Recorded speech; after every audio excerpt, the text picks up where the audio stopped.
Muy buenos días y ya le damos la bienvenida a la diputada del Partido Nacional, Alianza Nacional, Verónica Alonso. Ayer estuvieron reunidos con el líder de Alianza Nacional, el senador Jorge Larrañaga, diputados y senadores. Hoy la fórmula La Calle Pou, Jorge Larrañaga se reunirá en el interior del país con los intendentes. Bienvenido, un gusto recibirla. Gracias, Ana, un gusto para mí también. La reunión de ayer fue un poco, se terminó el Mundial, es lo que dice todo el mundo, y empieza la actividad política y seguramente que hay mucho para hablar. Cuando salieron de la reunión no se hizo declaraciones. ¿Por qué eso tomó la decisión de por ahora no hablar mucho? Bueno, porque es una decisión de Jorge Larrañaga y me parece más que respetable. Ayer fue un puesta a punto, ¿no? de varios temas, como tú muy bien decís, después del Mundial y después de haberse conformado la fórmula. Hoy empieza el tiempo de agenda, de cronograma de trabajo, de formar parte de ese comando de campaña que vamos a hacer a partir de la próxima semana. Y creo que en estas cosas, así como lo hicimos inmediatamente después del 1 de junio, respetar los tiempos, respetar los silencios. Y lo que sí les puedo decir es que Jorge Larrañaga está con mucho ánimo, está muy bien. Y bueno, lo de ayer fue justamente eso, preparar la agenda de Alianza Nacional, más allá de la conformación de la fórmula, y sobre todo de sumarnos a esto que se viene por delante, que es lo más importante, que creo que muestra un partido nacional unido, fuerte, pensando en el objetivo que tenemos, que es octubre y noviembre, ¿no? Respecto a lo programático, ya están trabajando, hay coordinadores de un lado y del otro. Se puede decir que hay seguramente acuerdos y diferencias. ¿En qué cosas usted dice, bueno, en esto hay acuerdo, en esto hay diferencias y se sigue trabajando? Como todos los partidos políticos, por supuesto que hay matices, por algo habían dos candidatos. Pero yo creo que el Partido Nacional tiene mucho más temas que nos unen de los que nos separan. En las grandes líneas programáticas estamos de acuerdo, de hecho son las que vamos a presentar el 26 de julio en la convención. Hay temas que por supuesto tenemos, quizás ahí donde están los matices o las diferencias, que creo que hace bien. Unidad no quiere decir unanimidad. Y en esto le hace bien al partido y le hace bien al país que hayan distintas, bueno, miremos casos, ¿no? Y no quiero por poner el caso del Frente Amplio, que tiene más diferencias que posiciones comunes, pero analizando el partido hay algunos temas que ayer los conversamos también en Alianza Nacional. Uno de ellos, que fue el más nombrado a través de los medios, es el tema de la baja de imputabilidad, que eso quedó saldado o hablado que no va a formar parte del programa. Porque ese es un tema que ni siquiera nos encuentra juntos adentro de los propios sectores. De hecho, en Alianza Nacional, y acá lo hemos conversado, algunos apoyamos la baja de imputabilidad y hay otros compañeros, y en el caso de Jorge Larrañaga, no acompaña esta iniciativa. Pero ese es un tema que quedó fuera del programa del Partido Nacional porque lo va a laudar la gente en las próximas instancias electorales. Sí, en el tema seguridad, en el concepto y en el ejercicio de autoridad, el Partido Nacional está en una misma línea. Lo que quizás el matiz está en cómo llevarlo adelante en algunos aspectos, en la parte ejecutiva, en lo que tiene que ver, por ejemplo, con la Guardia Civil, ¿no? La policía militarizada, lo que algunos han hablado, ahí los equipos técnicos están trabajando. La idea de la baja de la edad de imputabilidad es, Alianza Nacional ha decidido no ensobrar, dejar libertad de acción, que bueno, que el electorado decida o ensobrar, porque usted vio que ahí hay una diferencia, ¿no? Cuando se intenta llegar a un 50%, no es lo mismo que una fuerza política ensobre con su lista la papeleta que propone la baja que no ensobrar. En el impacto en el caso de Alianza Nacional da libertad de acción a cada uno de los compañeros y en el caso mío todavía no lo he decidido y no lo he conversado incluso con los otros compañeros que vamos a conformar la lista 2014 de cara al 26 de octubre. Pero Alianza Nacional deja en libertad. Quiere decir que habrá listas que ensobren. Habrán listas que ensobren y habrán aquellas que no. En todo el país. Y En el caso del sector liderado por Luis Lacalle Pou, bueno, eso no lo sé todavía, pero seguramente a partir del trabajo conjunto que hagamos en estos meses lo vamos a saber. De todas maneras, me parece bueno dejar en libertad de acción. Si la pregunta es, creo que es bueno, es positivo, sobre todo tomando en cuenta cuando tenemos posiciones distintas adentro de los propios sectores. Quiere decir que sea la gente la que tome la decisión si quieren sobrar o no, y que no sean los sectores los que promuevan, le entreguen la lista con la papeleta adentro. Sí, seguramente haya quienes hayan trabajado en el sector, por ejemplo, del herrerismo, hay quienes trabajaron profundamente, se embanderaron en este tema y seguramente ensobren directamente y ya le entreguen al ciudadano, porque saben que hay un porcentaje importante dentro del Partido Nacional que está a favor de esta iniciativa. Por lo tanto, seguramente lo hagan. En el caso nuestro todavía es un tema que vamos a conversar, más allá de la libertad de acción que ya dejó Jorge Larrañaga y Alianza Nacional, ¿no? Respecto a la conformación de las listas, está el tema que, bueno, que ahora para las listas entra en vigencia la aplicación de la ley de cuota. Para los partidos ya entró en la anterior elección, pero esta es por primera vez, para octubre, tiene que ir una mujer en el tercer lugar. No necesariamente en el tercer lugar. No, claro, yo le iba a decir eso, digo, decir, la idea es generalmente cada dos, uno de otro sexo.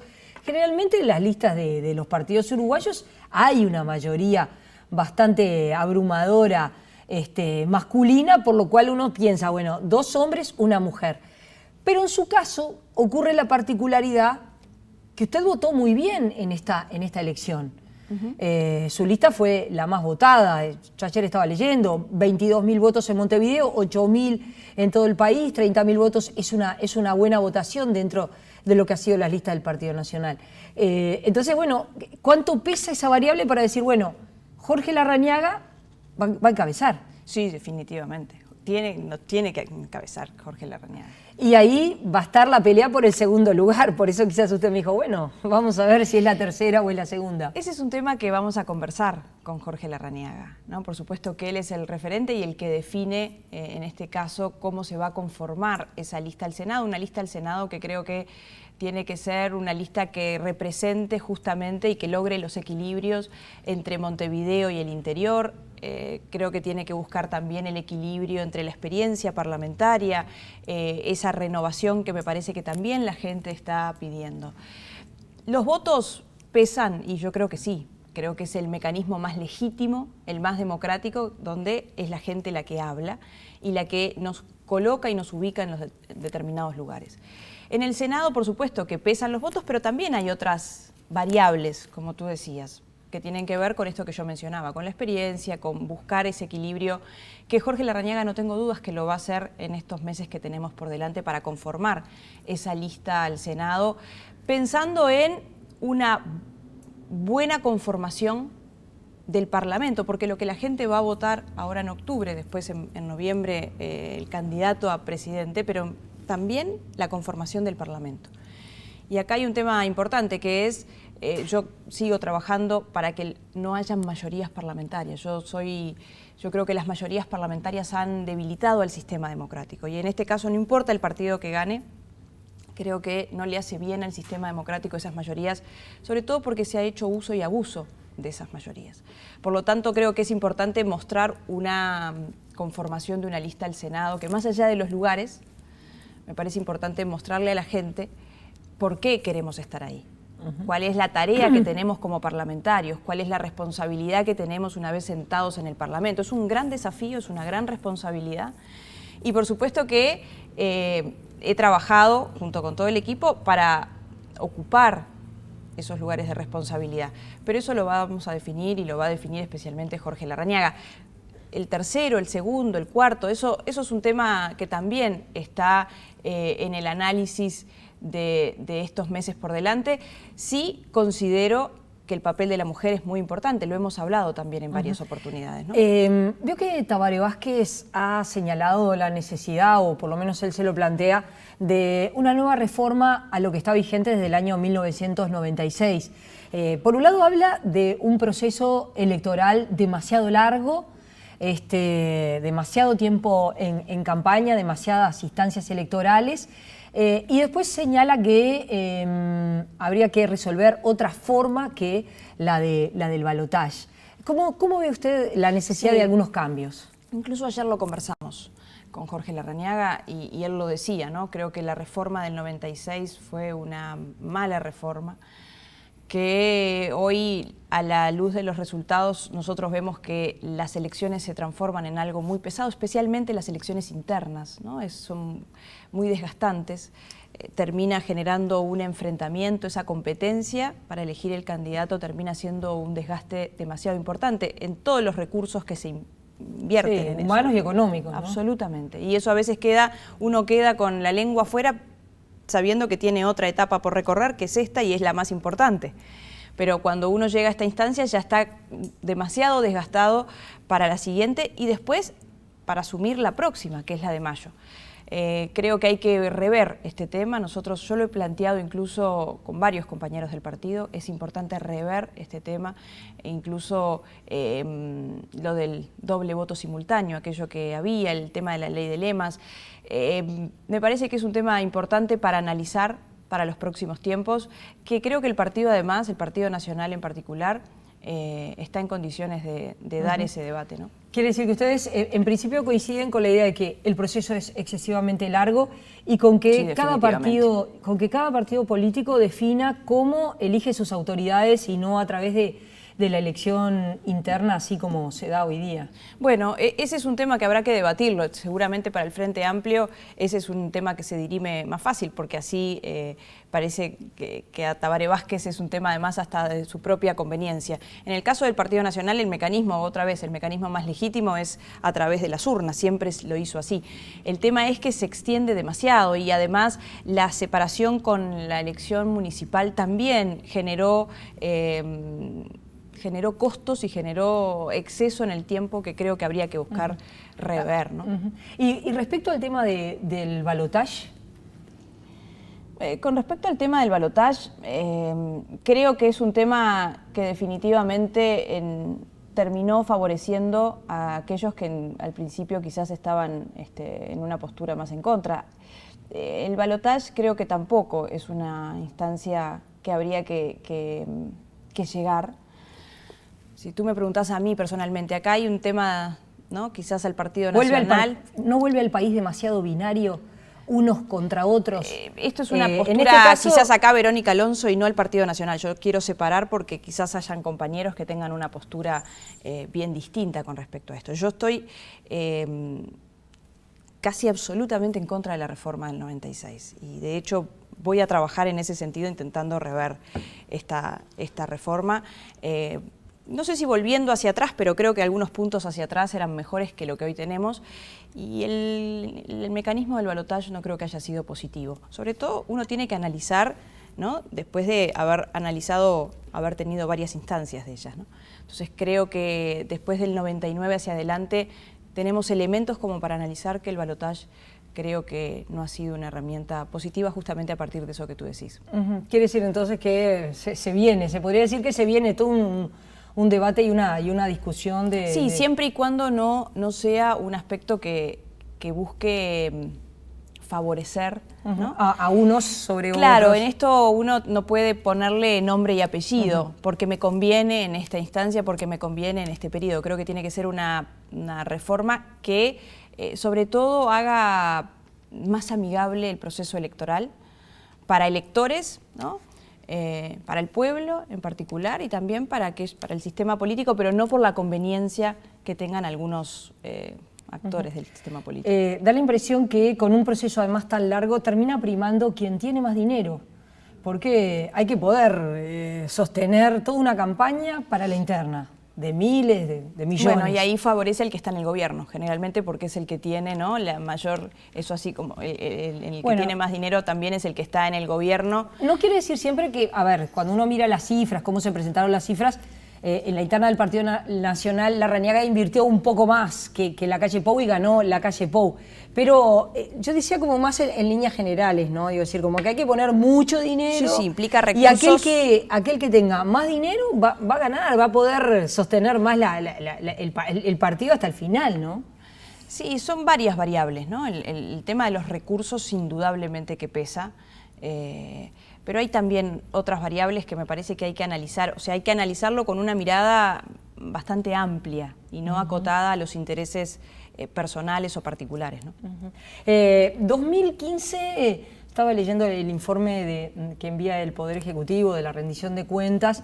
2015 es un escenario cuidadoso, ¿no? Con una realidad regional complicada, con Brasil y Argentina, con nuestro país con una inflación importante, digo, aunque el gobierno prevé un crecimiento de un 3% que está, de lo que es la región, bastante razonable. ¿Cómo está observando ese tema desde el Partido Nacional? Bueno, con preocupación, sobre todo tomando en cuenta el déficit fiscal que tiene el país, ¿no? Estamos hablando de un déficit del 3,3%, por encima de 2.000 millones de dólares, cuando se podía haber evitado, cuando por lo menos se podía haber sido mucho más cuidadoso y mucho más cauteloso, tomando en cuenta, el gobierno sabía o sabe más que nadie las proyecciones y lo que va a ocurrir, o por lo menos ese grado de incertidumbre que podemos tener en los próximos años, que no tuvimos en los años anteriores, sobre todo tomando en cuenta el crecimiento económico que hubo, producto de ese entorno regional y mundial que nos favoreció y en gran medida. Ahora, con preocupación, tomando en cuenta que tenemos ese déficit. Yo leía ayer, y seguramente en estos días tengamos en rendición de cuentas en la Cámara, a propósito de la entrada en rendición, varios informes, ¿no? Por ejemplo, la Oficina Nacional de Servicio Civil, que siguen aumentando. Lamentablemente, en el año 2012 volvió a aumentar la planilla de funcionarios públicos, cuando no hay una concepción de la búsqueda de eficiencia, de gestión. Estamos hablando de que hemos aumentado de 230.000 cuando asume el doctor Tabaré Vázquez a más de 298.000, casi 300.000 funcionarios, que no estoy diciendo que no tengan que estar, lo que digo es que hay que analizar correctamente. ¿Son nuevos ingresos o es la regularización de Bueno, gente no que todos. ya estaba en el Estado, pero que estaba en condiciones irregulares? No todos, ¿no? Los que, por ejemplo, desde los 280.000 a 298.000, hay cerca de 17.000 y pico que son funcionarios, en realidad que no están en la categoría de funcionarios, algunos no estaban contratados y fueron contratados.